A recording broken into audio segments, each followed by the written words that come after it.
Менің таңдаған тақырыбым алтын адаммен не үшін мақтануымыз керек? Қазақстанның тарихында ерекше орын алатын, бүкіл әлемнің археологтар мен зерттеушілерінің назарын аударған бірегей жәдігер алтын адам. Бұл тарихи ескерткіш Қазақстанның бай мәдени мұрасы мен тарихын танытатын, сондай-ақ біздің ұлттық болмысымызды қалыптастырудағы маңызды символдардың бірі болып табылады. Алтын адам табылғаннан кейін елімізге және оның тарихына деген қызығушылық артты. Сондай-ақ бұл табылыс Қазақстанның халықаралық аренада мәдени мұра ретінде танытылып, бүкіл әлемге танымал болды.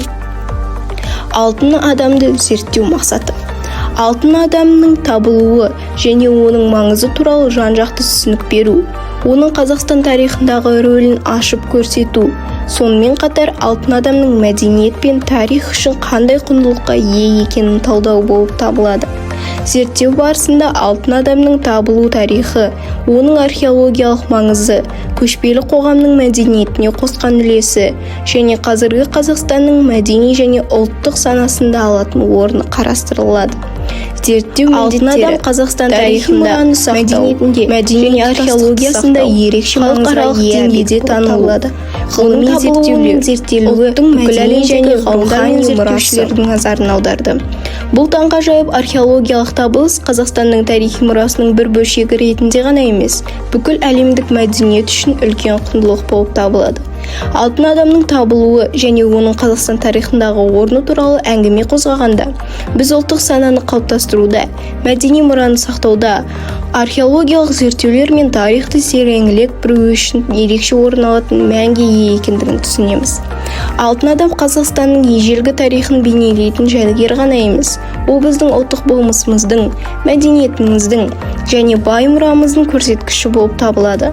Бұл мақалада біз алтын адамның Қазақстан тарихындағы маңыздылығын, оның археологиялық маңызын, мәдени тұрғыдан қандай құндылықтарға ие екенін және Қазақстан мен әлем үшін қандай үлес қосатындығын талқылаймыз. Алтын адам біздің дәуіріміздің алдында ғұн дәуірінде өмір сүрген көшпелі тайпалардың басты тұлғасы болған бір сарбаздың қабірінен табылған ерекше мұра. Бұл археологиялық ескерткіш 1969 жылы Қазақстанның Жамбыл облысындағы Есік қаласының маңындағы Есік қорымында табылды. Алтын адам табылуы әлемдегі маңызды археологиялық жаңалықтардың бірі болып есептеледі. Бұл табылыс кезінде археологтар өздеріне көптеген сұрақтар қойған еді. Ол қандай халықтың өкілі? Оның киімі қандай мағынаны білдіреді?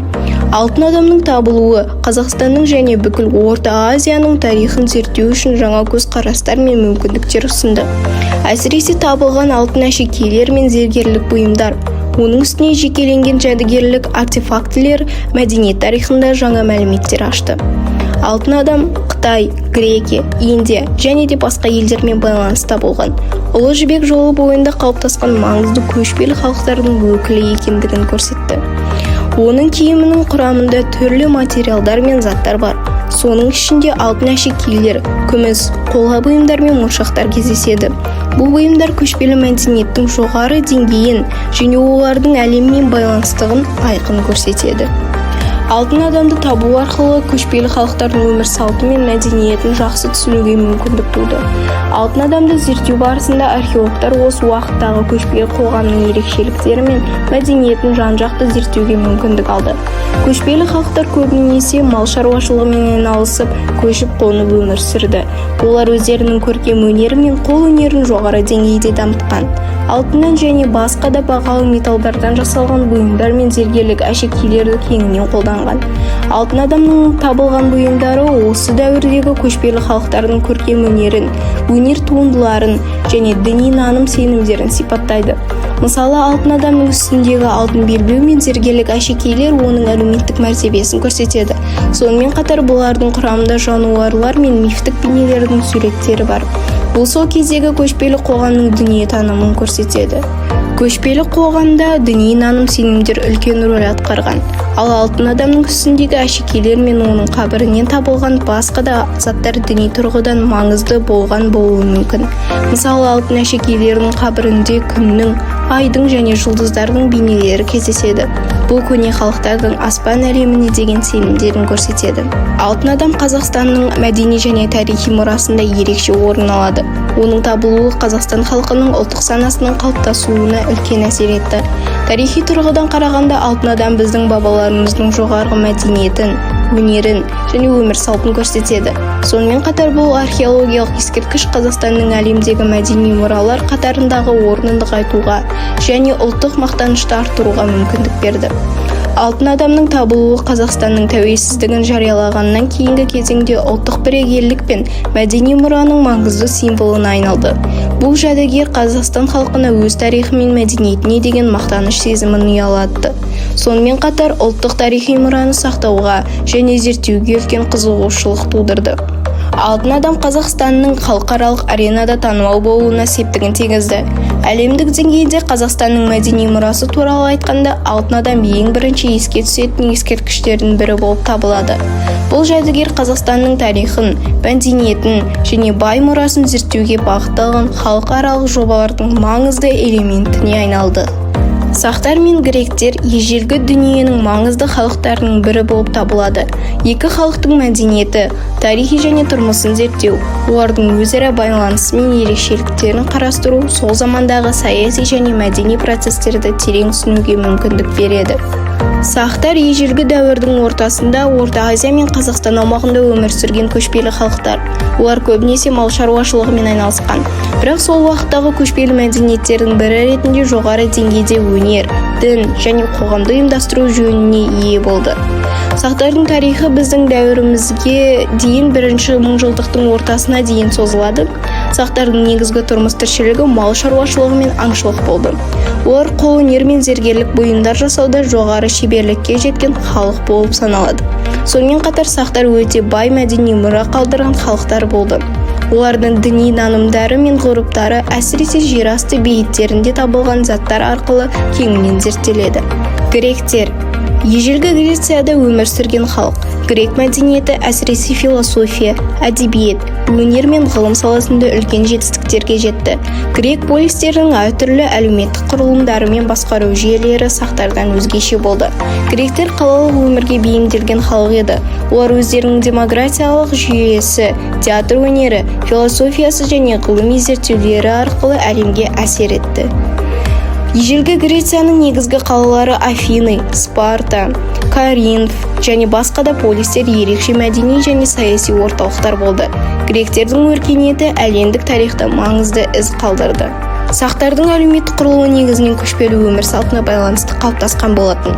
Олар тайпалық және руға бөлініп, әрбір рудың көсемі болды. Көшпелі халықтардың арасында руаралық қатынастар мен қоғамдық нормалар маңызды рөл атқарды. Сақтар көбінесе ұзақ мерзімді қоныстарда тұрмады. Олардың тұрмысы мал шаруашылығына, әсіресе жылқы өсіруге негізделген. Сонымен қатар олардың тұрмысында әскери рөл маңызды болды. Әскер сақ қоғамның басты құрамдас бөлігі болды. Сақтар өздерінің жауынгерлік мәдениетімен және әскери шеберлігімен әйгілі болды. Гректердің әлеуметтік құрылымы Грециядағы әртүрлі полистердің ерекшеліктеріне байланысты өзгеріп отырды. Афиныда мысалы демократиялық құрылымдар қалыптаса, Спартада әскери тәртіп басым болды. Афиныдағы демократия азаматтардың өзара келісімі мен дауыс беру арқылы басқарылды. Онда шешімдер қала азаматтарының жиынында қабылданатын. Бұл қалада өнер мен ғылым ерекше дамыды. Спартада керісінше қоғам әскери тәртіпке бейімделген. Бұл жерде әскер ең жоғарғы орынға ие болды. Сақтар мен гректер арасындағы байланыстар әсіресе сақтардың парсылармен байланысы арқылы жүзеге асты. Гректер мен сақтар арасында мәдени, экономикалық және саяси байланыстар болған. Сақтар мен гректердің өзара әсерлері сауда мен дипломатиялық қатынастар арқылы дамыды. Гректердің сақтар туралы білгені олардың мәдениетіне қатысты түсініктері тарихшылардың жазбалары мен археологиялық табулары арқылы анықталды. Эксперименттік бөлімде алтын адамның археологиялық маңыздылығын және оның Қазақстан мәдениетіне қосқан үлесін зерттеу үшін бірнеше әдіс-тәсілдер қолданылды. Бұл бөлімде зерттеу жұмысының деректерін жинақтау, оларды талдау, алынған мәліметтердің маңыздылығын бағалау мақсатында әртүрлі зерттеу әдістері мен зерттеу объектілерін қолдану арқылы бірқатар нақты эксперименттер мен анализдер жүргізілді. Сонымен қатар алтын адам туралы білімінің артуы мен оны қоғамда кеңінен таныту жолындағы іс-шаралар мен білім беру бағдарламаларының әсерін зерттеу мақсатында әлеуметтік зерттеулер жүргізілді. Біріншісі, алтын адамның археологиялық табылу жерлерін зерттеу. Екіншісі, алтын адамның әшекейлері мен киімдерін зерттеу. Үшіншісі, алтын адамның тарихи маңызын әлеуметтік зерттеу әдістері арқылы бағалау. Төртіншісі, алтын адаммен байланысты туризмді зерттеу. Бесіншісі, Қазақстанды мәдени мұраның әлемдік деңгейінде танылуы. Эксперименттік зерттеу нәтижесінде алтын адамның археологиялық және мәдени маңызы толық анықталды. Алтын адамның табылуы мен зерттелуі Қазақстанның тарихи мұрасының маңыздылығын арттырып, оның мәдениеттанудағы орны мен рөлін жаңа көзқарастармен анықтауға мүмкіндік берді. Сонымен қатар алтын адамның Қазақстанның ұлттық бірегейлігін қалыптастырудағы рөлі мен оның халықаралық деңгейде танылуы маңызды артықшылықтарға ие болды. Алтын адам бұл Қазақстанның мәдени және тарихи мұрасының маңызды бөлігі. Ол тек археологиялық тұрғыдан ғана емес, сонымен қатар мәдениеттану, тарих және ұлттық сананы қалыптастыру тұрғысынан да аса маңызды жәдігер болып табылады. Алтын адамның маңызын зерттеу қазіргі уақытта өзекті мәселе ретінде тұр. Өйткені ол біздің өткенімізді және мәдениетімізді тереңірек түсінуге мүмкіндік береді.